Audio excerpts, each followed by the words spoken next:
భారత మహిళా cricket star స్మృతి మంధన మహిళా అథ్లెటిక్ మైదానంలో ఎదుర్కొనే ఒక అత్యంత క్లిష్టమైన సమస్యపై ఓపెన్ గా మాట్లాడి అందరి హృదయాలను గెలుచుకుంది. దేశం కోసం ఆడుతున్నప్పుడు పీరియడ్స్ నొప్పులు ఎంత బాధిస్తున్నా వాటన్నింటినీ లెక్క చేయకుండా కేవలం ఆటపైనే దృష్టి పెడతామని స్పష్టం చేసింది.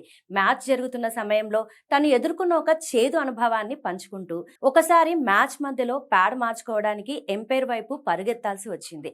అప్పుడు నేను వైట్ జెర్సీ ధరించి ఉండడంతో నా పరిస్థితిని అర్థం చేసుకున్న మహిళా ఎంపైర్ వెంటనే అనుమతించారు అని చెప్పుకొచ్చింది. అసలు ట్విస్ట్ ఏంటంటే ఐసీసీ క్రికెట్ నిబంధనల బుక్ లో పీరియడ్స్ అత్యవసర సమయాల కోసం ఎలాంటి ప్రత్యేక రూల్స్ లేవు. అయినప్పటికీ మహిళా క్రికెటర్లు గ్రౌండ్ లోకి దిగితే ఆ కష్టాలన్నింటినీ దాటుకొని అత్యుత్తమ ప్రదర్శన ఇస్తున్నారు. కేవలం ఆట కోసమే కాదు, సమాజంలో నెలసరిపై ఉన్న అపోహలను వీడి ప్రతి రంగంలో మహిళలు పడుతున్న ఇబ్బందులను అర్థం చేసుకోవాలనే స్మృతి మందన మాటలు ఇప్పుడు సోషల్ మీడియాలో వైరల్ అవుతున్నాయి.